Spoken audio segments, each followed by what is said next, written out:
오늘 말씀은 요한계시록 1장 17절로 20절까지 말씀을 통해서 일곱 별의 비밀이라는 제목으로 은혜를 나누고자 합니다. 1장은 요한계시록에서 서론 부분에 해당되기 때문에 아주 중요하기 때문에 오랜 여러 강을 통해서 지금 살펴보고 있고, 오늘은 미진한 그런 내용을 중심으로 이렇게 살펴보도록 하겠습니다. 지금 사도 요한은 반모섬에서 바로 예수님의 음성을 듣고 또 예수님의 모습을 이렇게 보는 그런 장면이 소개가 되고 있습니다. 이제 성령 안에서 주일날 나팔 소리 같은 큰 음성이 들렸다. 근데 그 음성은 일곱 교회에 편지를 써서 보내라 하는 그런 음성이었고, 그리고 그 음성이 어디에서 이렇게 나는가 알아보려고 돌이킬 때 일곱 금초대를 봤어요. 그리고 그 일곱 금초대 사이에 거니시는 바로 예수님, 인자 같은 이를 봤다, 이렇게 표현을 하고 있습니다.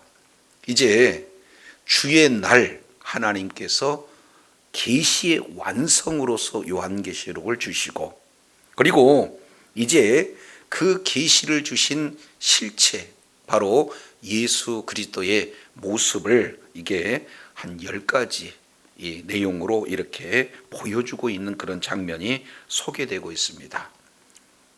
이제 우리도 하나님의 말씀과 예수 그리스도의 증거, 이 하나님의 말씀과 예수 그리스도의 증거, 이 두 가지 계시록에 나타나는 축을 우리가 부여잡고 사명을 감당하고자 할 때 주님께서는 음성을 들려주시고, 또 동시에 이제 주님의 그런 어떤 모습을 보여주시는 그런 놀라운 은혜 가운데 거하게 된다라는 사실을 우리가 살펴볼 수 있겠습니다. 자, 예수님이 이제 나타나는 그 모습은 첫 번째 발에 끌리는 옷을 입는 모습이었다, 이렇게 표현하고 있지 않습니까? 자, 이 내용은 바로 대제사장의 모습이죠. 그리고 가슴에 금띠를 띠었다 하는 내용은 왕의 모습으로 이렇게 보여지게 됩니다. 그래서 예수님은 왕이시면서 동시에 대제사장으로서 오늘 또 계속해서 교회의 머리가 되시고, 그리고 교회를 통치하신 그런 모습들을 보여주고 계시는 거죠. 그래서 이제 그 머리털의 희기는 흰 양털 같다, 그리고 그 눈은 불꽃 같다, 그의 발은 빛난 주석 같다, 음성은 많은 물소리 같다. 이 내용은 요한 계시록 이 모습이 실제는 다니엘서 우리가 살펴본 10장 그 내용 속에서 보면은 예수님의 그런 어떤 모습이 약 7개 모습으로 드러나는 것을 우리가 살펴볼 수 있었습니다. 그래서 이제는 머리털이 희기 같다, 그 얘기는 바로 하나님이 모습이다. 예수님은 곧 하나님이시다. 그래서 하나님의 지혜를 가지고 이제 하나님의 나라의 그런 어떤 백성들을 통치하실 그때의 공의로운 재판들을 하시는 하나님이시다. 그리고 불꽃 같은 눈은 불꽃 같다 하는 이 내용은 사실은 전능하신 하나님이죠. 사람들은 겉으로 드러나는 모습만 보지만 우리 하나님께서는 그 동기조차도 보시는 그런 어떤 하나님이시다, 이 내용을 보게 됩니다. 그래서 불꽃 같은 눈동자로 샅샅이 이제 동기도, 그리고 나타나는 모든 행위도 다 파악하고, 발은 빛난 주석 같다, 이 내용은 심판의 주의 모습으로 이렇게 표현됩니다. 그리고 많은 물소리 같다 하는 이 내용은 에스겔서 1장 24절, 43장 2절 이런 내용을 통해서 우리가 배경으로 살펴보게 되어지면은 바로 하나님의 음성이죠. 그래서 하나님의 말씀은 선포되면 그대로 이루어지는 그 능력의 메시지, 바로 항거할 수 없는 존귀한 음성을 우리가 살펴봅니다. 그래서 하나님께서 통치하실 때 그 통치는 어떤 누구도 이제 거부할 수도 없고 대적할 수도 없는 그런 존귀한 음성이 바로 예수님의 음성을 통해서 이렇게 드러내게 되어집니다. 그리고 오늘 이제 우리가 조금 더 자세히 살펴본 내용은 1장 16절 내용을 보니까 오른손에 7별이 있다. 그러면 오른손에 7별이라고 하는 내용은 1장 20절에 해석을 해주고 있는데 이건 우리가 조금 더 깊게 다루도록 하겠습니다. 본질적으로 본다면은 7별이라고 하는 것은 결국 7 교회의 사자들을 말씀하고 있죠.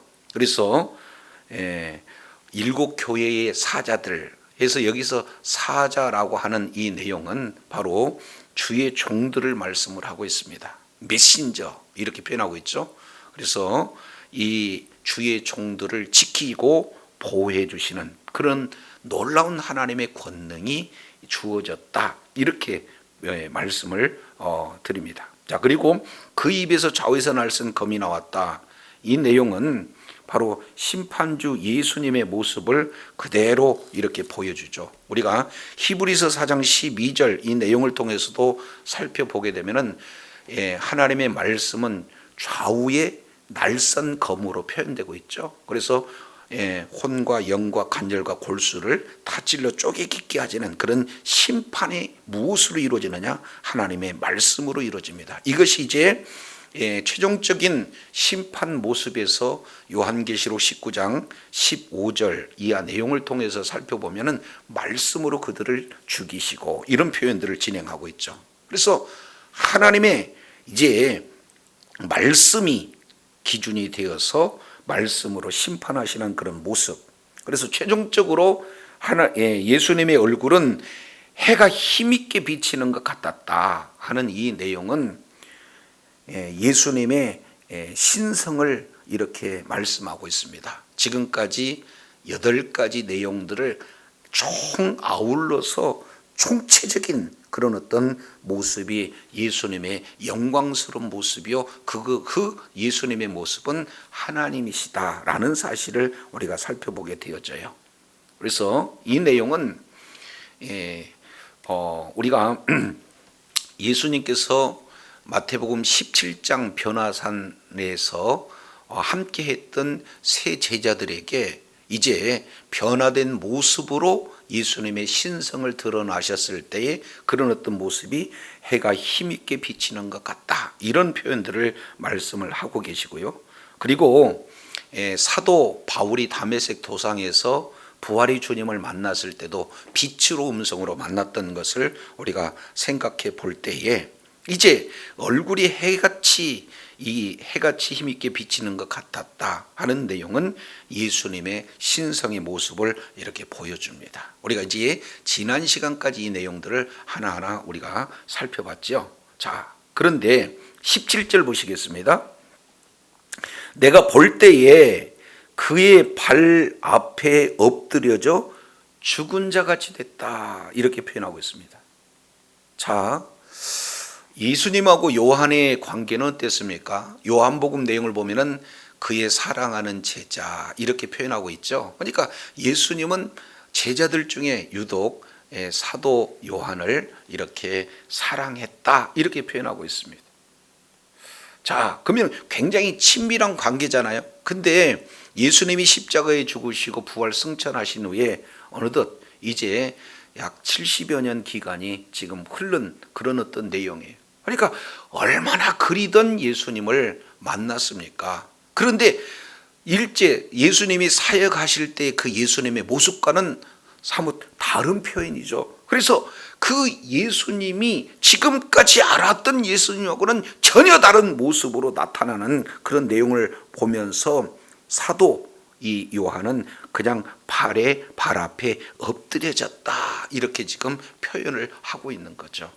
자, 우리가 잘 알겠지만 출애굽기 10장 28절 내용을 보면 죄인이 하나님을 만나면 죽습니다. 그래서 출애굽기 33장 20절에 그 이유를 조금 더 자세히 말씀하고 있잖아요. 그러니까 지금 지금 반모섬에서 성령 감동으로 지금 음성을 듣고 예수님의 본 모습을 봤더니 저분은 누구냐? 하나님이시다. 그러니 죄인된 사람이 어떻게 하나님 앞에 이렇게 설 수가 있어요? 그래서 엎드려져 있는 그런 어떤 내용입니다. 이것은 여호수아가 그랬고, 그리고 에스겔 선지자가 그랬고, 그리고 사도 바울이 그랬고, 이사야 선지자가 그랬고, 모두가 다 그렇습니다. 그래서 이제 주님 앞에 엎드려져서 마치 죽은 자까지 되었을 때 우리 주님께서 그 오른손으로 얹고 말씀하셔요. 자, 여기서 이 말씀은 매우 엄중한 그런 어떤 말씀이에요. 자, 거기서 첫 번째 들려주는 메시지가 뭡니까? 두려워하지 말라. 이 말씀은 오늘날 우리 교회에게 그리고 각각 성도들에게 주어지는 메시지인 줄로 깨달으시기를 바랍니다. 우리 주님이 오셔서 맨 먼저 지금 뭐라고 말씀하세요? 두려워 말라. 지금 1세기 그 당시로 돌아가면은 지금 사도 요한은 어떤 상태입니까?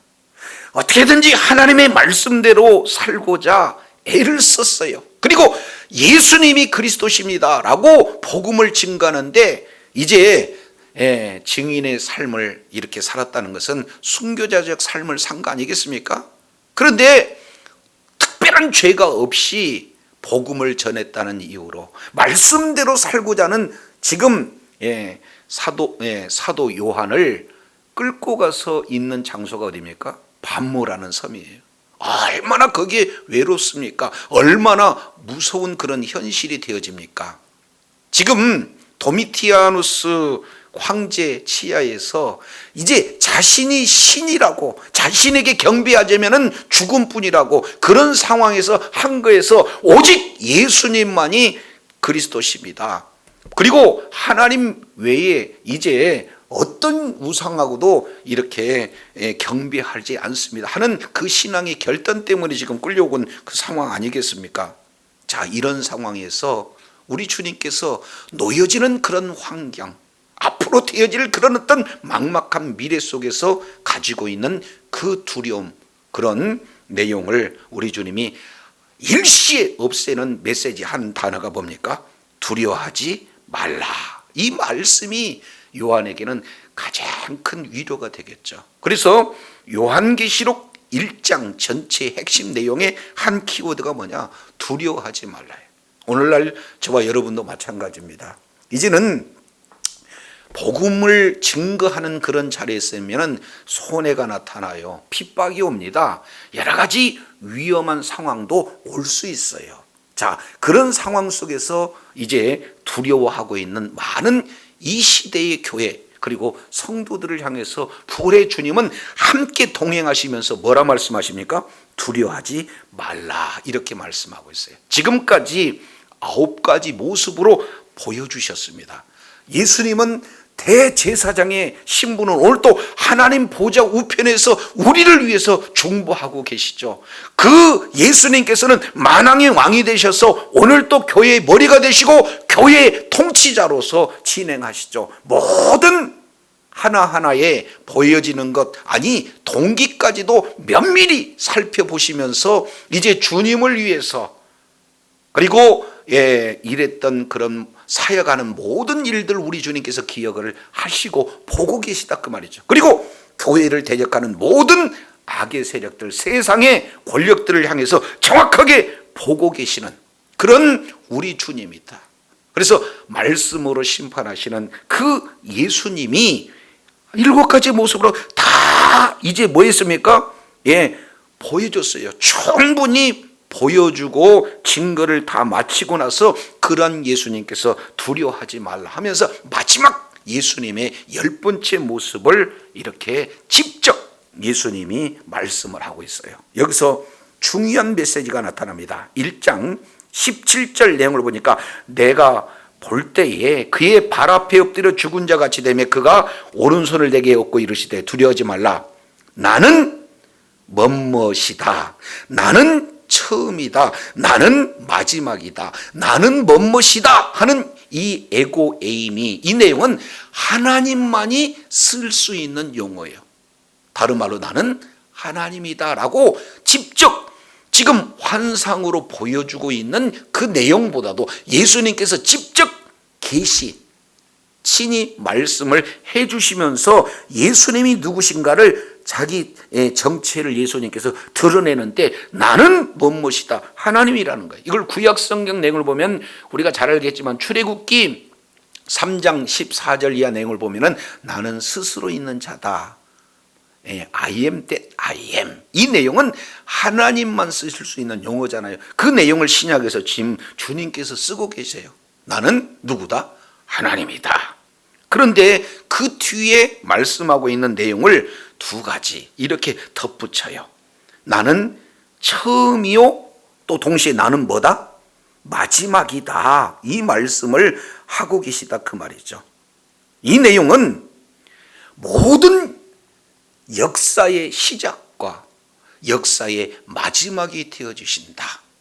이 내용은 앞에 우리가 서두에도 말씀을 하고 있습니다. 자, 1장 8절 내용을 보니까 주 하나님이 이르시되 나는 알파와 오메가다. 이렇게 말씀하고 있어요. 지금도 있고 전에도 있었고 장차 올 자요 전능한 자다. 그러니까 우리 주 하나님이 그 당시에 이 로마 황제 권력을 주 하나님이라고 강요하고 있는데 그가 주 하나님이 아니라 누가 주 하나님이에요? 예수 그리스도께서 주 하나님이고 그 주 하나님, 모든 역사의 시작이며 모든 역사의 주관자가 나다. 이 세상에 있는 권력이 아니다. 이 내용을 정확하게 지금 말씀을 하고 있어요. 이걸 다른 의미로 보면은 나는 구원의 시작이요 동시에 구원의 마침이다. 나는 교회의 시작이요 교회의 마침이다. 나는 너의 인생의 시작이요 너의 인생의 마침이다. 너의 사업의 시작이요 너의 사업의 마지막이다. 이 내용을 한마디로 모든 역사의 시간의 공간의 주권자가 나다라는 사실을 선언하고 있는 줄로 깨달으시길 바랍니다. 그렇기 때문에 이 세상 어떤 누가 방해한다 할지라도 내가 너 붙든 손 놓지 않아. 그러니 두려워할 이유가 없다. 이렇게 말씀하고 있어요. 사도 요한이 예수님을 이렇게 예수님의 공생의 기간에 다녔을 때 예수님은요 구원자로 오셔서 마치 세상 사람들이 볼 때는 힘이 없어서 그냥 한 번도 힘써보지 못하고 십자가에서 죽으시는 연약한 모습으로 펼쳐졌잖아요. 그런데 부활의 주님이 이제 반모섬에서 두려움에 떨고 있는 그런 이 사도 요한을 향해서 예수님이 어떤 분인가를 다 보여주시고 난 다음에 나는 오늘 또 지난번에 18절 내용을 보세요. 전에는 죽었어요. 그러나 지금은 뭐 했다? 살아있는 자다요. 산 자라는 것은 살아있는 지금 자다라고 말씀을 하고 있어요. 이런 우리 주님께서 어디로 다녔어요? 내용을 보니까 교회 사이로 다녔다. 왜 그러냐면 7 금초대 사이로 다녔다 하는 내용을 이렇게 말씀을 하고 있습니다. 그러니 오늘 또 금초대 사이를 다니시면서 오늘 또 교회의 주인이 되시고 교회의 머리가 되시고 교회의 통치가 되셔서 오늘 또 이제 모든 교회의 중심이 되시는 분이 바로 우리 주님이신 줄로 믿습니다. 그런 예수님께서 두려워하지 말라는 거예요. 예전엔 내가 전에는 죽었었어. 그러나 지금은 살아있는 존재라고 말씀하고 있어요. 그러면서 이렇게 표현합니다. 볼지어다 이제 세세토록 뭐한다? 살아있다. 나는 영원한 존재다. 그런데 거기에 뭘 가졌다라고 말씀하고 있습니까? 18절 하반절 내용을 통해서 보니까 사망과 음부의 열쇠를 가졌다. 우리 주님께서 말씀하고 있어요. 여기서 사망과 음부, 여기서 음부라고 하는 것은 하데스, 구약 히브리어로는 스올 이렇게 표현을 하고 있는 거죠. 하니까 죽음과 지옥의 열쇠, 이 내용이에요. 그러니까 모든 시간과 공간의 주권도 우리 주님께서 가지셨죠. 그리고 하늘과 땅의 권세가 내게 있으니 라고 마태복음 28장 17절 이하 내용을 통해서 보면은 정확하게 말씀하고 있잖아요. 그런데 하늘과 땅 공간의 주권뿐만 아니라 나는 처음이요 마지막이다. 시간의 주권뿐만 아니라 이제는 뭡니까? 죽음과 부활, 그 생명의 열쇠를 누가 가졌느냐? 바로 우리 주님께서 가졌어요.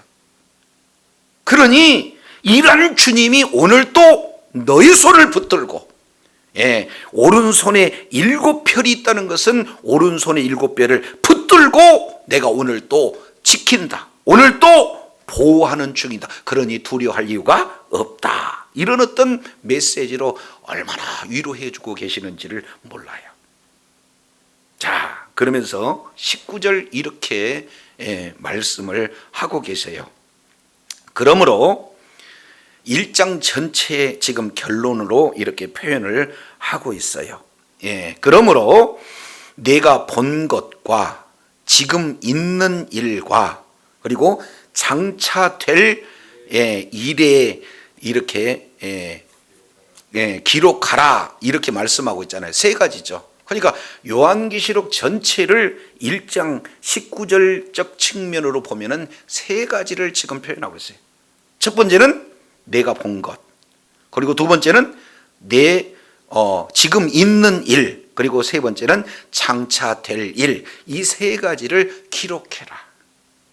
주님께서 다시 한번 재강조하고 있어요.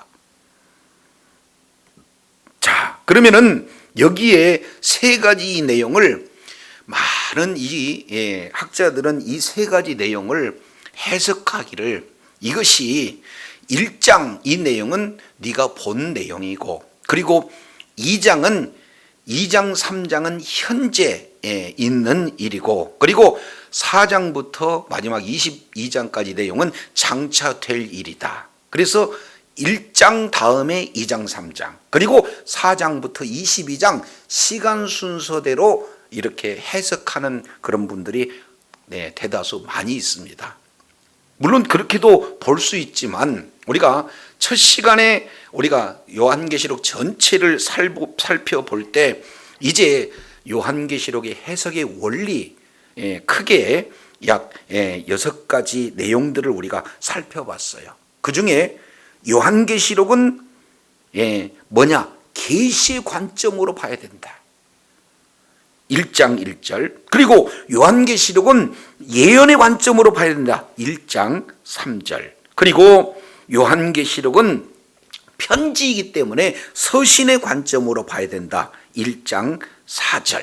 그리고 오늘 내용을 중점적으로 다룰 건데 1장 20절 내용을 통해서 보면은 요한계시록에서 중요한 이런 어떤 메시지, 이 내용은 요한계시록에서 자체 해석하고 있다. 그래서 요한계시록에서 해석한 그 해석으로 되어져 있는 그런 어떤 부분으로 봐야 된다 하는 것을 우리가 살펴봤습니다. 그리고 요한계시록 1장 2절 이 내용을 통해서 보면은 한편의 설교 내용이기 때문에 전체적인 구조가 바로 회람 서신의 내용 되기 때문에 한편의 설교의 관점으로 봐야 된다. 그리고 6번째 내용을 중에서 좀 더 이제 우리가 살펴볼 수 있는 내용은 묵시문학적 특성을 가지고 있다 해서 시간의 주권, 시간의 시간의 초월성, 그리고 공간의 초월성을 가지는 초월성의 그런 어떤 관점으로 봐야 된다는 거죠. 그리고 두 번째, 상징성으로 보려야 된다는 거죠.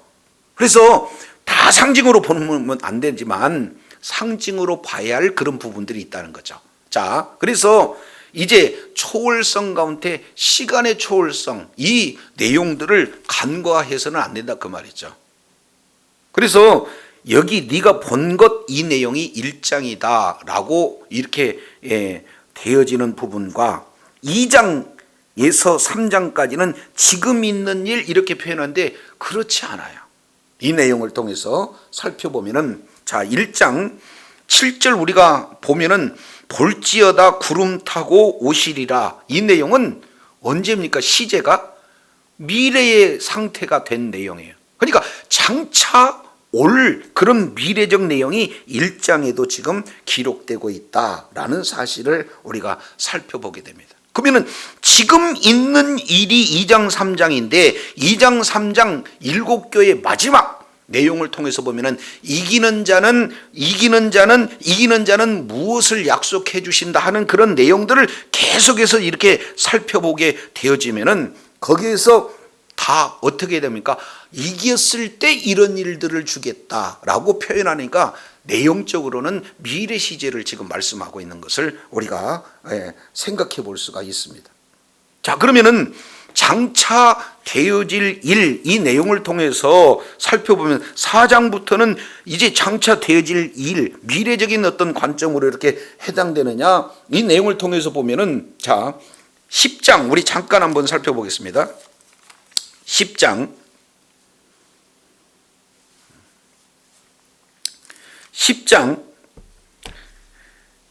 10절 11절 이 내용을 통해서 보면은 자 작은 책을 갖다 먹어라, 작은 두루마리를 갖다 먹으라. 그러면은 내 입에는 꿀같이 달아 먹은 후에는 내 배에 쓰게 되더라 라고 하는 이 대상은 누가 됩니까? 실제로 요한이에요. 그러니까 앞으로 되어질 일이 4장에서 20장까지 된다면은 지금 현재 상황에 사도 요한이 여기에 등장할 수 있는 그런 어떤 내용이 있어서는 안 됐죠. 그런데다가 12장 이 내용을 통해서 보면은 1절에서 6절까지 이 내용을 보면은 예수님의 초림에 대한 내용들을 소개하고 있어요. 그래서 12장 5절 내용을 보면 여자가 아들을 낳으리니 이는 장차 철장으로 만국을 다스릴 남자 그잖아요. 그러니까 여기에는 초림을 얘기하고, 그리고 5절 내용을 보니까 이제 아이가 하나님 앞으로 올라가더라 부활 승천의 모습이 나타나고 있죠. 이것은 요한 계시록의 시점을 보면 과거적인 그런 어떤 일이다. 그렇기 때문에 모든 내용을 이제 1장, 다음에 2장, 3장, 다음에 4장부터 22장 이렇게 보는 것에는 상당히 무리가 있습니다. 그래서 요한계시록의 하나의 특성 중에 하나가 묵시문학. 그 중에는 두 가지죠. 하나는 초월성, 또 하나는 뭡니까? 상징성. 이런 측면으로 해석하는 부분들을 우리가 고려해 볼 때 이것을 전체적인 시간순의 배열로 요한계시록을 본다 그러면은 상당한 부분이 해석이 막히고 있다. 이 부분들을 우리가 살펴볼 수가 있습니다. 자, 한 군데 더 보겠습니다. 요한계시록 17장 이 내용을 통해서 보면은 이런 말씀도 하고 계세요. 여기는 7머리의 비밀을 말씀하고 있는데 17장 10절에 보니까 7산이 누구냐? 7머리는 7산인데 7산은 또 뭐냐? 7왕이다. 그 7왕의 5은 망하였다. 이건 과거적인 내용이고 하나는 지금 현재 있고라고 이렇게 표현을 하고 있죠. 그러니까 현재 1세기 당시를 말씀하고 있다는 거죠. 그렇기 때문에 4장부터 20장까지 이 내용에는 과거적인 내용도 있고 현재적인 내용도 있고 미래적인 내용도 있어요. 1장, 2장, 3장 그리고 동시에 과거, 현재, 미래 이 내용들이 다 섞여져 있는 것을 우리가 살펴볼 수 있게 됩니다. 따라서 요한계시록 지금 1장 19절에 나타나는 내용은 내가 본 것과 지금 있는 일과 장차될 일, 이 내용은 요한계시록 전체 속에 들어가 있는 내용이다. 우리가 이렇게 보게 되면 바로 사도 요한의 이런 의미를 지금 요한계시록을 통해서 나타나고자 하는 의미를 조금 더 우리가 잘 알 수 있다. 이렇게 볼 수 있게 됩니다. 자, 이제 마지막 1장 20절 내용을 한번 보겠습니다. 자, 이 말씀은 매우 중요해요. 자, 지금까지 이제 1장 전체 내용을 통해서 이제 이 말씀을 이해해야 사실은 2장 3장으로 연결되어지는 그런 아주 이런 핵심적인 개념을 가지고 있기 때문에 그렇습니다. 자, 1장 20절.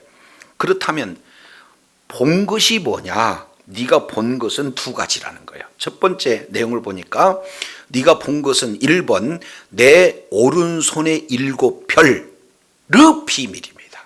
자, 7별의 비밀. 그리고 두 번째 7 금초대다 이렇게 표현하고 있죠. 그러면은 본 것은 7별의 비밀, 그리고 7 금초대를 봤는데 이게 뭔지 모르잖아요. 그래서 이제 계시의 주체가 되어지시는 우리 예수님께서 해석을 해주고 계셔요. 그 내용을 보니까 7별은 뭐다? 7 교회의 사자다. 그리고 7 촛대는 7 교회다 이렇게 표현하고 있습니다. 자, 그러니까 교회와 교회의 사자 이 내용을 보여주신 거죠. 자, 다시 한번 이제 돌아가겠습니다. 1장 12절 내용을 통해서 보면은 몸을 돌이켜 나에게 말한 음성을 알아보려고 돌이킬 때에 뭘 봤다는 거예요? 7 금초대를 봤다. 그러면 여기서 7 금초대에 대한 해석이 1장 20절에 뭐라고 표현하고 있습니까? 7 교회를 봤다 이렇게 표현하고 있어요. 그러니까 예수님께서 이제는 7 교회의 사이를 오늘 또 뭐 하신다? 거니신다. 여기서 거닌다라는 것은 바로 통치하신다라는 내용이에요. 모든 것을 계획하시고 모든 것을 다 이제 하나하나 이제 통치해 가지시는 예수님의 모습을 말씀하고 있어요. 이 내용이 무척 중요합니다. 오늘날 교회를 이끌어가는 자가 누굽니까? 자칫하면은 목사님, 자칫하면은 뭐 장로님, 자칫하면은 무슨 이제 훈련된 사역자들 이렇게 표현하는데 그것은 옳은 표현이 아니에요. 오늘 또 오른손에 이제 교회를 붙들고 전체적인 내용을 이끌어 가시는 주관자가 바로 예수님이신 줄로 믿습니다. 그래서 예수님의 통치 가운데 목회자도 그리고 이제 모든 사역자들도 아니면 직분자들도 쓰임을 받는 내용이에요. 그런데 예수님의 통치 자리에 서서 목사가 아니면은 장로가 아니면은 또 다른 어떤 세력들이 이렇게 이끌어간다. 이것은 굉장한 착각이고 예수님에 대한 하나의 대적의 모습과 같은 거예요. 이것은 우리가 무척 중요시 여기야 할 내용이다. 그래서 오늘 또 예수님은 교회의 머리가 되시고 몸된 교회를 거니시면서 통치하신 분이 바로 예수님이신 줄로 믿습니다. 그런데 여기서 해석은 7 교회 7 금초대 이렇게 표현하는데 이걸 조금 더 본질적으로 우리가 이해하기 위해서는 이 배경을 어디로 봐야 되냐면은 스가랴 선지자가 말했던 그 내용을 우리가 살펴보면은 조금 더 낫죠. 잠깐 우리 찾아보도록 하겠습니다. 자, 스가랴서 4장에 요한계시록은요, 요한계시록만 읽었다고 해서 해석되어지는 게 아니고 요한계시록에 278절, 그러니까 총 404절 중에 278절이 직 내지는 간접적으로 이제 구약 성경을 인용하고 있기 때문에 구약의 배경을 알게 되면은 주의 뜻을 깨닫는데 아주 도움이 되어지죠. 자, 스가랴서 4장 내용을 보면은 여기에 이제 4장 1절에 이렇게 표현합니다. 깨웠습니다. 스가랴 선지자를. 그리고 네가 뭘 보느냐 했을 때 스가랴서 4장 2절 내가 순금 등대를 봅니다. 이렇게 표현하고 있어요. 그리고 그 등대 곁에 스가랴서 4장 3절에 보니까 두 감람나무가 있다. 이렇게 표현하고 있어요. 그러니까 우리가 순금 등대 이 내용은 출애굽기에서 우리가 살펴봤던 내용처럼 한 달란트를 가지고 이제 한 가지가 양쪽으로 이제 균형 있게 6가지가 돼서 총 7개로 이렇게 등잔대가 나타나 있는 것을 순금등대 이렇게 표현하고 있지 않습니까? 자, 그런데 그 등잔대마다 기름이 있어야 불이 밝아져요. 근데 그 기름을 누가 공급해 주느냐? 두 감람나무가 이제 좌편 우편에 있어서 지속적으로 공급을 하고 계신다. 이 내용이. 근데 이게 무슨 뜻인지 이제 아느냐? 5절 물어봐요. 네가 이것이 뭔지 아느냐 그랬더니 알지 못합니다. 중요한 건 묻고 또 해석을 해 주시잖아요. 근데 그 내용을 해석하기를 뭐라고 말씀하시느냐? 4장 6절 내용을 통해서 보니까 하반절에 이는 힘으로 되지 아니하고 내 힘으로 내 능력으로 되지 아니하고 오직 뭐로 된다? 나의 영으로 된다. 성령으로만 가능하다는 거예요. 그러면서 7절 요걸 다시 한번 말씀을 하고 계시죠. 자, 뭐라고 말씀합니까? 큰 산아 내게 무엇냐? 내가 스룹바벨 앞에 평지가 되리라. 그가 머릿돌을 내어놓을 때 무리에게 외치기를 은총이 그에게 있을지어다 하리라 하면서 8절 여호와의 말씀이 또 내게 임하여 이르시되 스룹바벨의 손이 이 전의 지대를 놓았은즉 그 손이 또한 그것을 뭐하리라? 마치리라. 그러면은 무슨 메시지를 던지고자 하는 겁니까? 스룹바벨 성전을 지어야 되는데 이제는 포로로 돌아와서 황폐한 그곳에 성전을 지어야 되는데 지금 성전을 짓는 지도자로 지금 여호수아 그리고 스룹바벨 이들이 사역을 진행을 해야 되는 건데 너희 힘으로는 안 된다. 너희 능력으로는 안 된다. 그렇게 그만큼 방해를 많이 받았는데 그러면 이 일들을 누가 이루신다는 거예요? 여호와의 영 성령이 이루게 된다라는 사실을 이렇게 가르쳐주고 있다는 사실을 기억하시기 바랍니다. 따라서 여기서 나타나는 7촛대는 뭘 얘기하는 거예요? 하나님의 성전 신약으로 내용으로 보면 교회다. 근데 그 교회가 이제는 어떤 어려운 일들이 나타나고 교회를 통해서 하나님의 복음이 증거되어 하나님의 나라가 확장되어지는 그 일에 많은 방해가 있을 거고 지금 반물하는 그런 어려운 환난과 고통이 있다 할지라도 두려워하지 말라는 거예요. 내 힘으로 내 능력으로 되는 것이 아니라 여호와의 능력으로 된다는 것을 구약 성경을 통해서 일깨워 주신 줄로 깨달으시기를 바랍니다.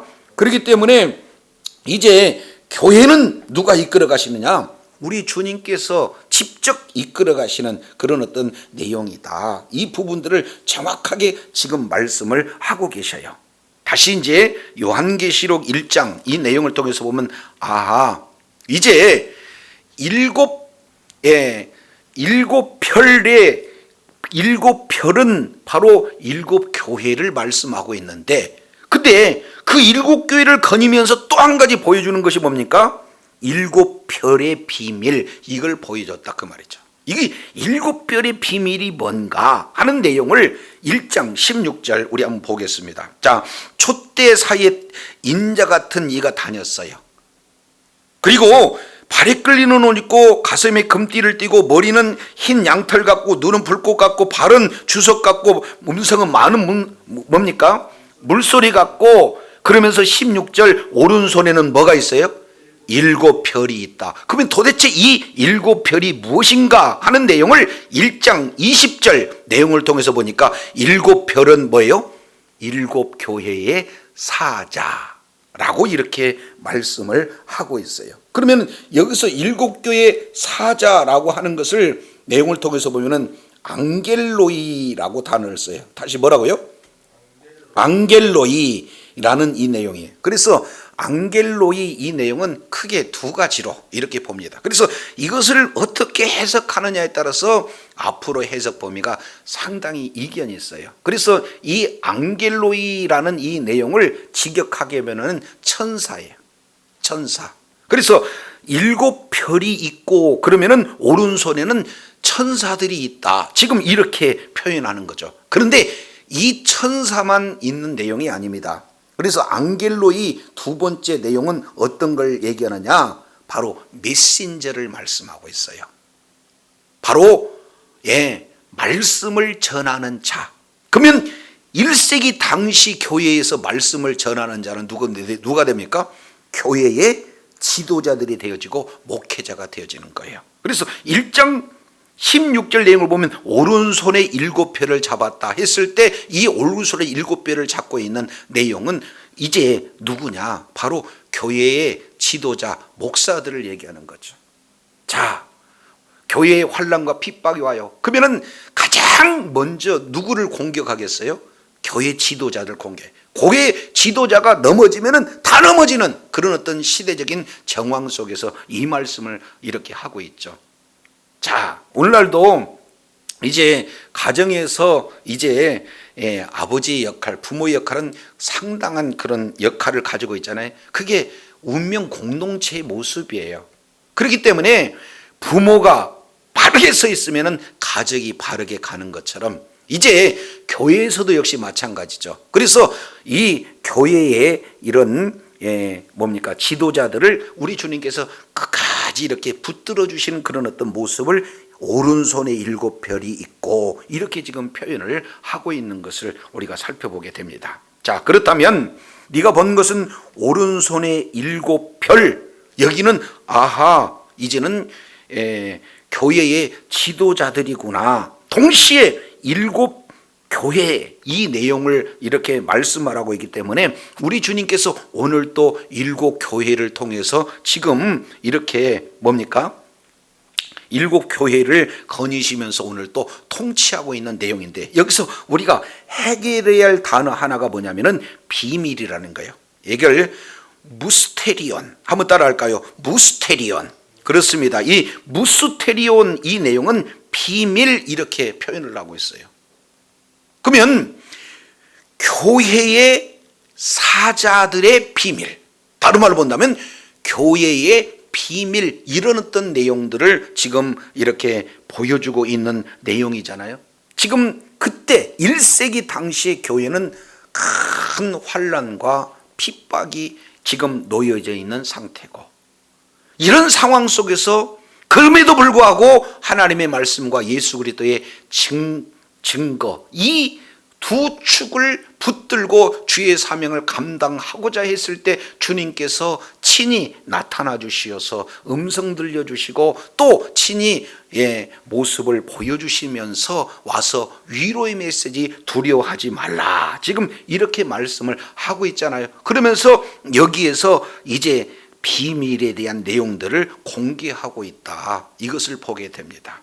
자, 그러면은 여기서 비밀이라는 것은 뭔가 하는 것은, 이 비밀이라는 것은요, 자, 비밀이라는 것은 아는 사람은 비밀이 아니에요. 근데 모르는 사람은 아무리 가르쳐줘도 여전히 어떻게 돼요? 비밀로 남아져 있는 그런 어떤 내용이 되어진다.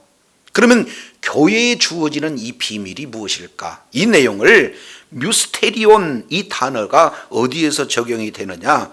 자, 계시록 1장 1절 우리 잠깐 보겠습니다. 계시록 1장 1절 내용을 보니까 반드시 속히 일어날 일, 이 내용이 뮤스테리온이에요. 이게 비밀이다 그 말이죠. 이 비밀.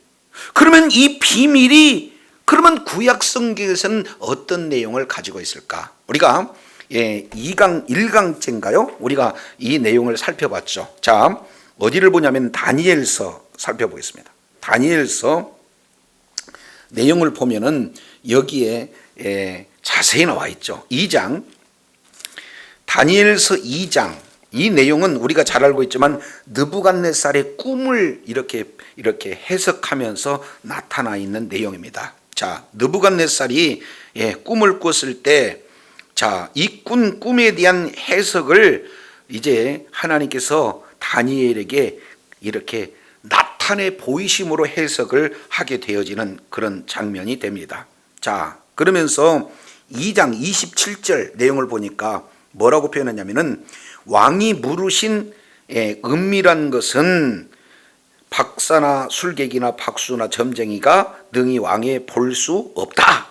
절대로 보일 수가 없다. 그러면서 28절 오직 무엇을 나타내실 자는, 28절 내용을 보니까 은밀한 것을 나타내실 자는 하늘에 계신 하나님이시다 라고 말씀하고 있어요. 여기서 은밀한 것이 미스테리언이에요. 자, 뒤에 29절도 왕이 장래일을 생각할 때 은밀한 것을 나타내실 이가 해서 여기서 은밀한 것도 뭡니까? 예, 미스테리온, 이걸 비밀. 라작, 이게 미스테리온으로 번역이 되고 있는 거예요. 30절도 보니까 내게 이 은밀한 것을 나타내심이 내 지혜가 이제 다른 인생보다 낫는 것은 아니다. 하나님께서 이 내용들을 보여주셨다는 거예요. 그래서 이제 하나하나 꿈을 해석하면서 이렇게 나타내고 있는 그 부분들은 어떻게 됩니까? 이제 금의 나라, 은의 나라, 노새 나라, 철의 나라, 그리고 진흙과 섞인 그런 어떤 나라, 한 나라 이 내용들을 쫙 보여주시면서 마지막 궁극적으로는 하나님의 나라로 충만하다 하는 내용을 이렇게 보여줘요. 그래서 2장 47절 하반절에 내 하나님은 진짜 은밀한 것을 나타내는 자구나 라고 지금 이제 느부갓네살이 이제 경배하고 하나님을 찬양하는 그런 어떤 모습들이 나타나죠. 그래서 이제 구약 성경에서 비밀이다, 라작라는 이 내용은 바로 어떤 겁니까? 은밀한 일이다 라고 얘기하는, 이것을 신약에서 번역했을 때 미스테리온, 이 내용은 반드시 속히 일어날 일, 이렇게 표현합니다.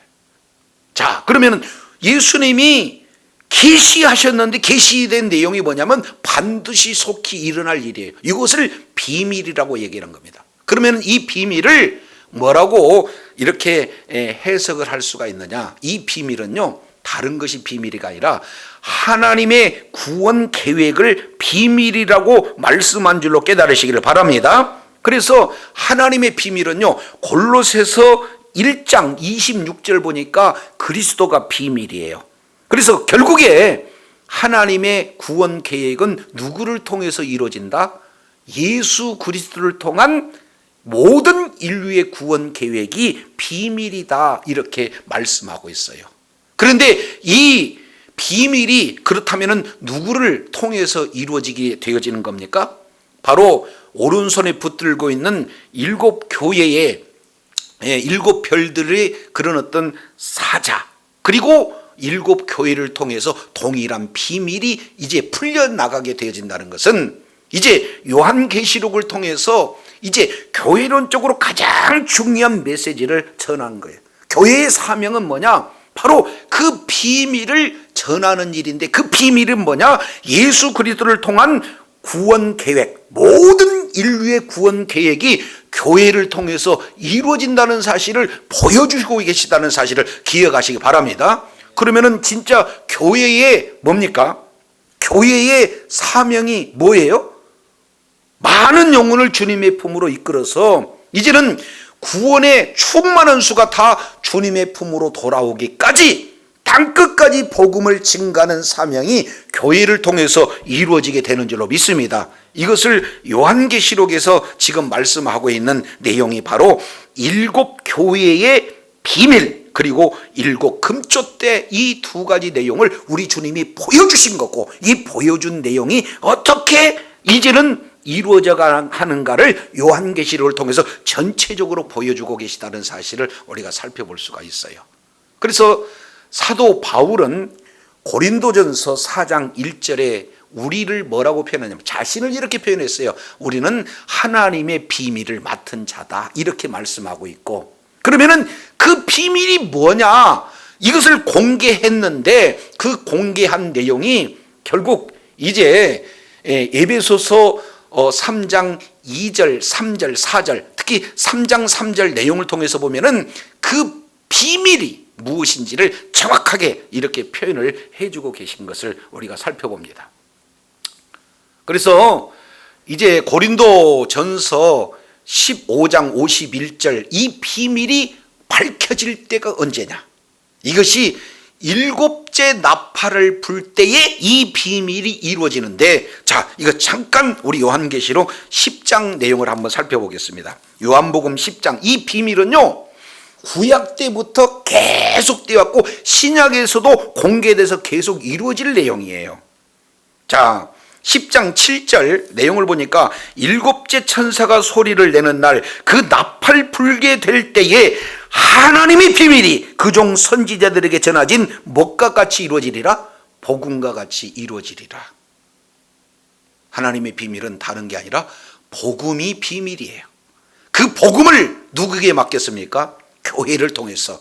그래서 교회 각각 성도들이 우리는 비밀을 맡은 자요. 그리고 그 복음을 맡은 그 자가 있는 그곳에서 복음을 증거하는 것이 바로 성도들의 사명이요 교회의 사명인 줄로 깨달으시기를 바랍니다. 이것을 바로 등잔대라고 표현하는 것은 구약의 내용을 보면은 어두운 세상, 죄악된 세상을 향해서 빛의 사명을 감당하라는 그 내용이 누구도 할 수가 없고 교회를 통해서 이루어지게 되는 줄로 믿습니다.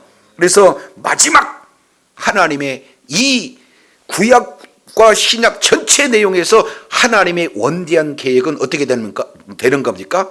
이 세상 가운데 복음을 증거해서 이 세상에 있는 어둠 가운데 있는 죄악 가운데 있는 모든 자들이 복음을 듣고 예수를 이제 그리스도로 영접하여 구원받아 주님의 나라가 확장되는 일에 하나님의 소원과 계획이 이루어진다는 사실을 기억하시기 바랍니다. 그래서 그 계획이 실제 이루어지는 장면이 어디냐? 우리가 키아즘 구조로 우리가 살펴봤죠. 히브리인들이 가지고 있는 문장 구조의 가장 중심 핵의 내용이 요한계시록 1장 1절부터 22장 21절까지 전체 압축된 파일로 되는 것이 요한계시록 11장 15절부터 이제 19절까지 내용인데, 그 중에 15절 일곱째 천사가 나팔을 불 때 하늘에 큰 음성이 나서 이르되 세상 나라가 우리 주와 그 그리스도의 나라가 되어 그가 세세토록 왕노릇 하리로다. 할렐루야. 세상 나라가 뭔 나라가 돼요? 주와 그리스도의 나라가 되어졌다.